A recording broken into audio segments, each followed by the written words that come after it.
तो सभी राज्यों ने अलग अलग चरणों में लॉकडाउन खोलना शुरू कर दिया है। यूपी में आज से रोडवेज की बसें चलनी शुरू हो गई हैं। लोग लाइन लगाकर अपना रजिस्ट्रेशन करवा रहे हैं। थर्मल स्क्रीनिंग हो रही है सभी की, किसी को बुखार तो नहीं है ये देखा जा रहा है। सैनिटाइजर से हाथ साफ करवाए जा रहे हैं। एक बस में जितनी सीटें हैं उतने ही यात्री अधिकतम बस के अंदर जा सकते हैं। एक डिपो से दूसरे डिपो तक बसें जाएंगी। उनमें यात्री बीच में अपने गंतव्य पर उतर तो सकते हैं, लेकिन बीच में कोई चढ़ नहीं सकता। ऐसा इसलिए है ताकि बाकी जो सिस्टम्स है उसमें जानकारी रहे कि कौन यात्री कहाँ से चढ़ा था और कहाँ वो उतरा। हमारे सहयोगी आलोक पांडे ने एक रोडवेज की बस के भीतर जायजा लिया। मैम, आपका नाम क्या है? पुष्पा मिश्रा। कहाँ जा रही हैं पुष्पा जी? प्रतापगढ़ जा रहा है। प्रतापगढ़ जा रही हैं। अच्छा, तो कितने दिन, बहुत ज़रूरी काम है आपको इसलिए पुष्पा जी? मेरी सासू माँ खत्म हो गई हैं तो उनका तिरही है, इसीलिए जा रहे हैं। अच्छा, तो इससे पहले तो जाने का मौका मिला नहीं होगा पुष्पा जी? नहीं मिल पाया। नहीं जी, हम गए भी नहीं, यहाँ नाका थाने में सर्विस करते हैं तो अच्छा, इसलिए छुट्टी नहीं मिल पाई थी। थाने की सर्विस थी आपकी, इसकी वजह से। ठीक है, तो आज आप फिलहाल अब पहुंच जाएंगी लगता है जी। Thank you Pushpa ji. मैं देख रहा हूँ ग्लव भी पहने हैं, मास्क भी लगाए हैं। कहाँ जा रहे हैं भैया? मुझे बिहार गया जाना है सर। अच्छा। बट मैं सुबह से 7 बजे से यहाँ पे आया हुआ हूँ। कोई व्यवस्था नहीं है बिहार के लिए। मुझे कल शाम से, उससे पहले 4 बार मुझे फ़ोन करके बोला गया है कि आप यहाँ बस स्टैंड पे पहुँच जाओ, आपको गाड़ी मिल जाएगी। यहाँ के जो व्यवस्था है, जो अधिकारी हैं, ना कोई सपोर्ट कर रहा है और ना कोई कुछ बोल रहा है। ठीक है। बस ये बोला जाता है कि उस बस में बैठ जाओ, उस बस में बैठ जाओ, उस बस में बैठ जाओ। कोई सपोर्ट नहीं है किसी का जी। और अभी ये बस आपको कहाँ तक ले जाएगी भैया? कोई अता पता नहीं है सर। कोई अता पता नहीं? कोई अता पता नहीं है। बस आपको बोला कि इस बस में बैठ जाओ। इस बस में बैठ जाओ, यही बताया। हाँ। आप कहीं बाहर से आ रहे हैं भैया? नहीं, मैं यहीं रहता हूँ, लखनऊ। अच्छा, लखनऊ में रहते हैं। हमको गया जाना है, कोई काम होगा आपको गया? Yes sir. All right. ठीक है, तो ये आपको मालूम नहीं कि ये बस कहाँ जा रही है, लेकिन आपको इसमें बैठने को कहा गया। हाँ, बैठने को तो बोला। ये अज्यूम करेगा आदमी कि ईस्ट यूपी जा रही होगी, कहीं जा रही एक्चुअली मेरा टिकट था, 4 तारीख का टिकट है, बट इन्होंने बोला कि आप जा सकते हैं। तो मुझे सुबह वहाँ 400 रुपये लगा के मैं वहाँ से यहाँ पे आया हूँ सुबह 6 o'clock। जी, अपना साधन करके। अपने साधन करके आया हूँ, टैक्सी लेके आया हूँ। जी। अब 7 बजे से मैं कभी यहाँ जा रहा हूँ, कभी वहाँ जा रहा हूँ, कोई तो पता नहीं है उससे। तो आप लोग कहाँ जा रहे हैं भैया? हम लोग जाएंगे जौनपुर डिस्ट्रिक्ट। जौनपुर जा रहे हैं? क्या लखनऊ में रहते हैं, कहीं बाहर से आए? हम लोग कर्नाटक से आ रहे हैं। कर्नाटक से आ रहे हैं? कैसे, श्रमिक स्पेशल से आए? हाँ, श्रमिक स्पेशल से। और कल ही पहुंचे हैं? कब पहुंचे भैया? आज सुबह पहुंचे, सुबह से आए हैं। हाँ। सुबह से कोई भी अधिकारी से कुछ पूछ रहे, कोई को इन्फॉर्मेशन नहीं दे रहा, कोई कुछ बता नहीं रहा है। तो इस बस में कैसे बैठे भैया? तो इस बस में कंडक्टर पूछा तो बोल रहे कि हम लोग को जौनपुर जाना है। बोला ये जो है बनारस जाएगा। अभी वो भी कंफर्म नहीं हो रहा कि आदमी फुल होगा तब जाएगा, नहीं तो नहीं जाएगा। अच्छा। तो हम लोग बैठे हुए हैं शांत से। अब देखो बनारस जाते हैं, हम बोले बनारस जाएंगे तो जौनपुर रूट से जाएंगे। बिल्कुल जी। तो बोला कि ठीक है बैठो, देखते हैं। मतलब इंतजाम की थोड़ी कमी है, ऐसा आप कह रहे हैं? इंतजाम की बहुत कमी है। जी। कर्नाटक में क्या करते थे भैया? कर्नाटक में वही हम लोग काम करते थे, मजदूरी करते थे। थे। कहाँ, बेंगलोर कहीं और? नहीं, बेंगलोर है, उडुपी।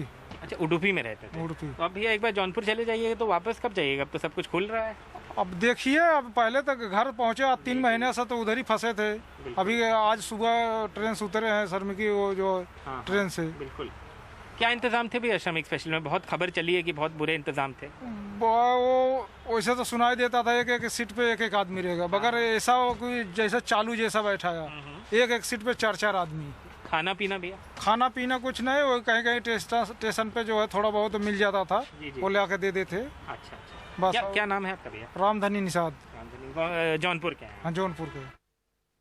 उधर वाराणसी के रोडवेज स्टेशन से भी पूर्वांचल के करीब 10 जिलों के लिए 150 बसें लगाई गई हैं और सभी यात्रियों के आने जाने का रास्ता सुगम तो हो गया, लेकिन एहतियात बरतने को सबको कहा जा रहा है। हमारे सहयोगी अजय सिंह ने रिपोर्ट भेजी है। अनलॉक 1 के दौरान आज से रोडवेज बसों का संचालन शुरू हो गया है।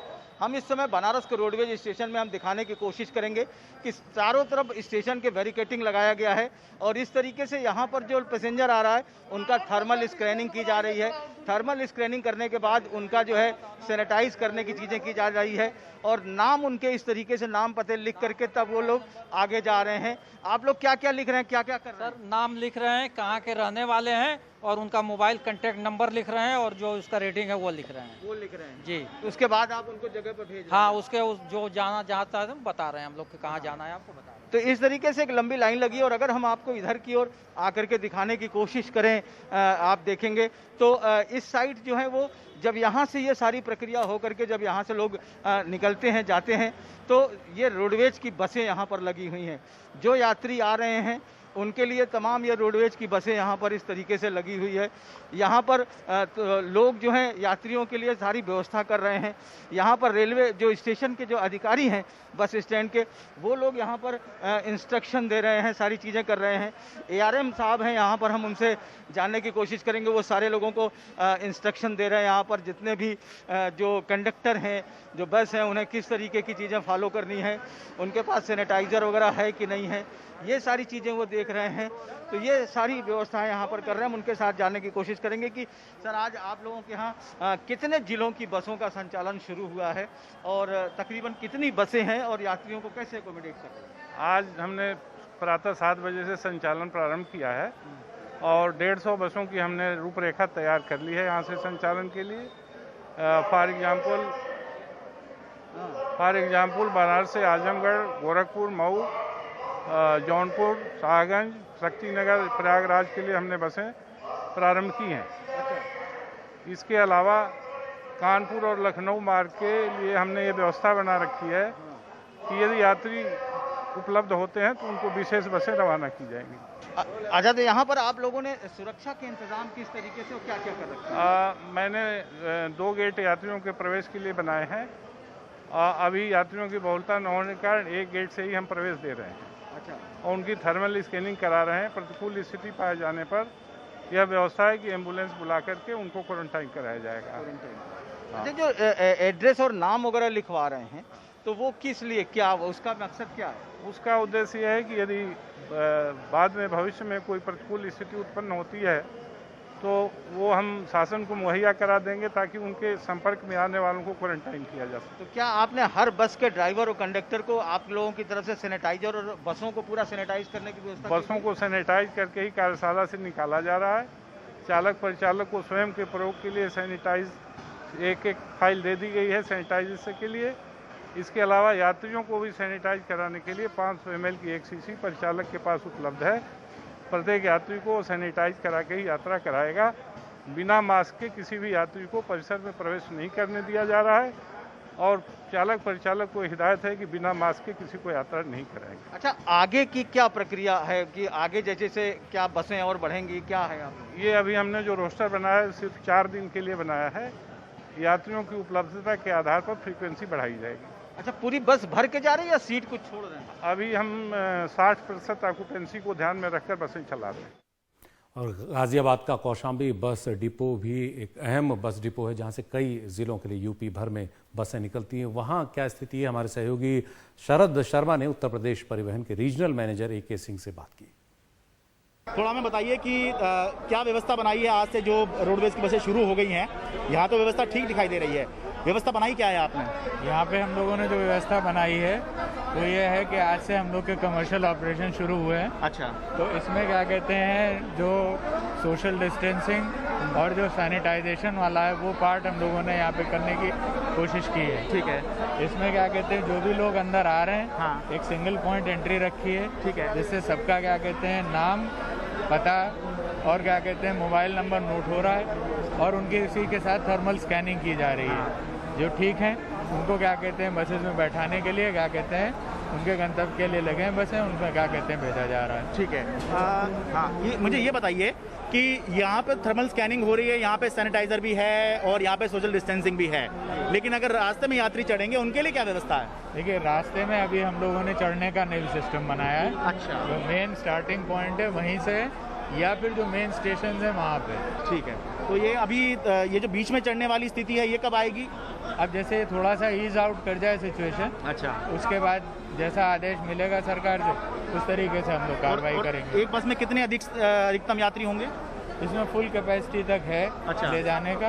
अच्छा। और बाकी जैसे अगर कम भी होते हैं तो भी कोई प्रॉब्लम नहीं है। अच्छा, लगभग स्टैंडीज अलाउड नहीं है। अच्छा, खड़े होकर यात्रा नहीं होगी? नहीं। लगभग 52 सीटें मेरे ख्याल से बस में अंदर 50 के आसपास। ठीक है सर, बहुत बहुत धन्यवाद हमसे बात करने के लिए। यूपी सरकार प्रवासी मजदूरों और उनके परिवारों को मुफ्त में राशन बांटने जा रही है। ये वो लोग हैं जो लॉकडाउन के बाद दूसरे राज्यों से यूपी में अपने गांव कस्बों को लौटे हैं। इसके तहत जो राशन दिया जाएगा, हर व्यक्ति को 3 किलो गेहूं होगा उसमें और 2 किलो चावल।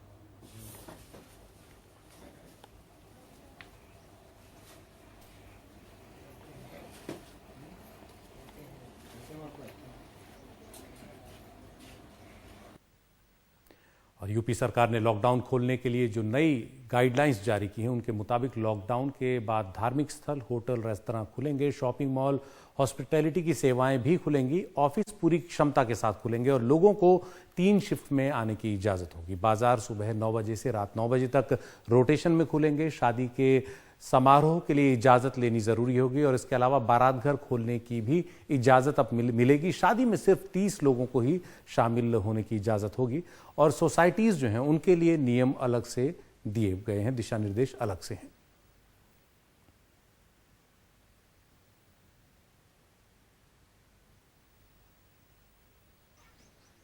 और लॉकडाउन को धीरे धीरे एक तरह से वापस लेने के क्रम में कई रियायतें दी गई हैं। यूपी में सैलून, ब्यूटी पार्लर, पार्क्स को खोल दिया गया है।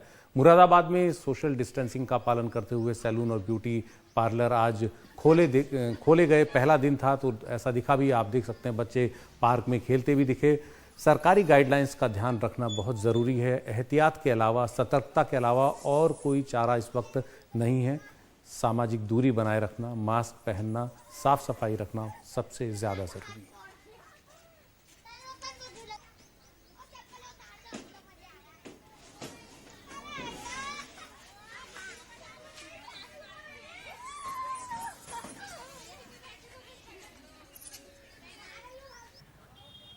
पश्चिम बंगाल सरकार ने आज से राज्य के धार्मिक स्थलों को खोलने का आदेश दिया है। ऐसे में कई जो धार्मिक स्थल हैं यहाँ के, उन्हें खोलने की तैयारी अब की जा रही है। सिलीगुड़ी के एक मंदिर को खोला गया है। सोशल डिस्टेंसिंग का ध्यान रखते हुए श्रद्धालु पूजा करने के लिए पहुंच रहे हैं।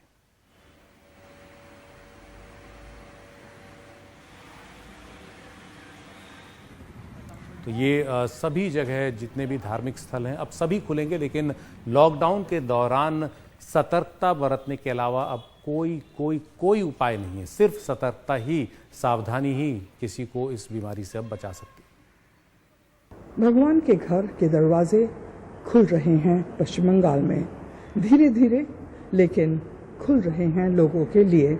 ये रहा मिडलटन रो में सेंट थॉमस चर्च। यहाँ पे आज दरवाज़ा खुला है। लोग कम संख्या में आए हैं लेकिन आ रहे हैं। Maybe very few are coming in, but still it is a time for the people to come back and to be with the Lord and to have an experience of God. 2.5-3 महीने से हम लोग प्रार्थना नहीं कर सकते थे। अभी आज खुल गया है, जहाँ हम लोग का दिल थोड़ा उभरता है क्योंकि नमाज कर सकते हैं, प्रेयर कर सकते हैं, प्रार्थना कर सकते हैं। सिक्योरिटी, सेफ्टी मेजर्स जगह पे हैं। आप देख सकते हैं सैनिटाइजेशन चल रहा है, टेम्परेचर चेक भी चल रही हैं। जो भी आ रहे हैं उनको चेक करके ही अंदर घुसाया जा रहा है। लेकिन पुलिस भी आई और पुलिस ने काफ़ी इंस्ट्रक्शंस दिए हैं कि एकदम सेफ्टी मेंटेन होना चाहिए। The rules are they want us to sanitize the place properly, and we've been asked by the Archbishop to sanitize the place twice a day, to open for certain times, to have proper checks going on, and not more than 10 people, and 15 minutes per person to sit in church. 15 minutes of worship, that's all that's being allowed? At a time like this, that's a lot. We are grateful for that. प्रार्थना लोग ज़रूर already कर रहे हैं अपने घरों में, हाँ, लेकिन चर्च में आना, मस्जिद में जाना, मंदिर में जाना, गुरुद्वारा में जाना, वहाँ पे जाके प्रार्थना करना, उसका एक अलग मायने ज़रूर होता है। कोलकाता से GD शंकर के साथ मोनिदीपा बनर्जी, NDTV इंडिया।